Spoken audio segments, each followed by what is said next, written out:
भारत और पाकिस्तान के बीच चल रहे तनाव और तुर्की द्वारा पाकिस्तान को खुले आम समर्थन दिए जाने के जवाब में पुणे के मसाला एवं मेगा संघ ने तुर्की से खुबानी और हेजलनट के आयात का बहिष्कार करने का निर्णय लिया है। संघ के अनुसार अकेले पुणे में हर महीने हेजलनट और खुबानी का व्यापार 100 करोड़ रुपए का होता है और राष्ट्रीय स्तर पर ये लगभग 2000 करोड़ रुपए तक पहुंच जाता है और अब इस पर व्यापारियों द्वारा प्रतिबंध लगाया जा रहा है। बता दें कि तुर्की के खिलाफ पहले ही भारत में मार्बल और सेब पर रोक लगा दी गई है। जो अभी हाल की कंडीशन में भारत और पाकिस्तान में युद्ध हुआ है, उसमें टर्की ने ओपन सपोर्ट पाकिस्तान को किया है, जो हमारे देश के हित में नहीं है। हम उसका पूरा विरोध करते हैं। हम ड्राई फ्रूट की कुछ आइटम टर्की से इंपोर्ट करते थे, जो खसखस है, हेजलनट है, टर्कल है, जो आलूचा बोलते हैं उसको, कुछ पिस्ता की कुछ क्वालिटीज आती है वहां से, जो आज के डेट में हम पूरा उसका बहिष्कार करते हैं। हम इंपोर्टर्स को भी रिक्वेस्ट करते हैं कोई उस तरीके कोई आइटम इंपोर्ट ना करें, और ऐसी कोई आइटम हम कंज्यूमर को भी रिक्वेस्ट करेंगे कि उस टाइप का कोई आइटम आज के बाद कंज्यूम ना करें।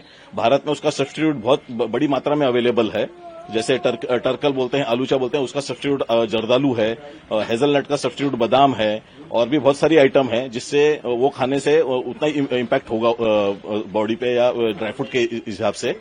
तो हम जो सब कंज्यूमर को और इम्पोर्टर्स को रिक्वेस्ट करेंगे कि ऐसी कोई भी चीज का आगे यूज ना हो। इसकी कितनी खपत है देश भर में, पुणे में, महाराष्ट्र में या देश भर में? आप व्यापारी हैं, आप जानते होंगे इस बारे, उसके बारे में जानकारी दीजिए, और किस तरह इसका पूरा इम्पैक्ट अगर पड़ता है अगर ये बहिष्कार देश स्तर पर जाता है? पूना के हिसाब से देखा जाए तो इसका महीने का 100 से 200 करोड़ का ट्रांजैक्शन होता होगा टर्की से, और महाराष्ट्र के हिसाब से तकरीबन 1000 से 2000 करोड़ का ट्रांजैक्शन होता होगा। यहाँ पे बहुत बड़े बड़े इंपोर्टर्स पूरे महाराष्ट्र भर में हैं, और भारत देश का हिसाब किया जाए तो 10 से 20 हजार करोड़ का कम से कम इसका इंपोर्ट टर्की से होता है।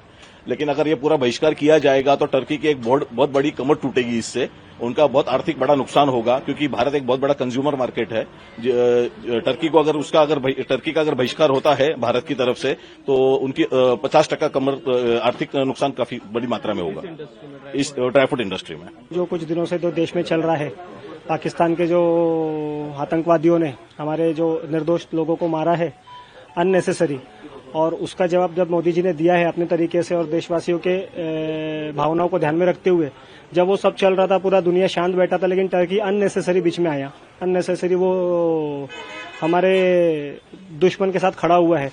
लेकिन कुछ साल पहले या कुछ महीनों ही पहले जब वहां तकलीफ हुआ था, जब वहां भूकंप आया था, तो सबसे पहले मोदी जी और भारतवासियों ने वहां पर डॉक्टर भेजे, नर्स भेजे, पर फिर भी वो गद्दारी दिखा रहा है और दुश्मनी निभा रहा है।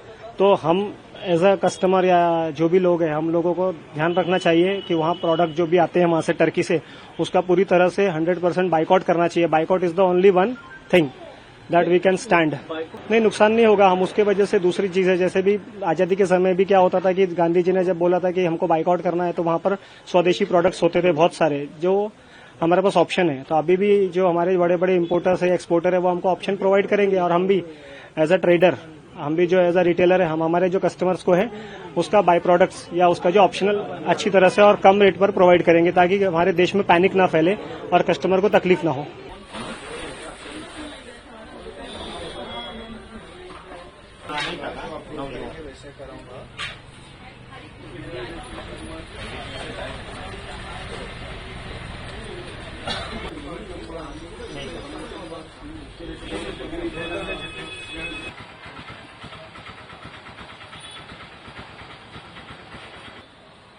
कल आएगा,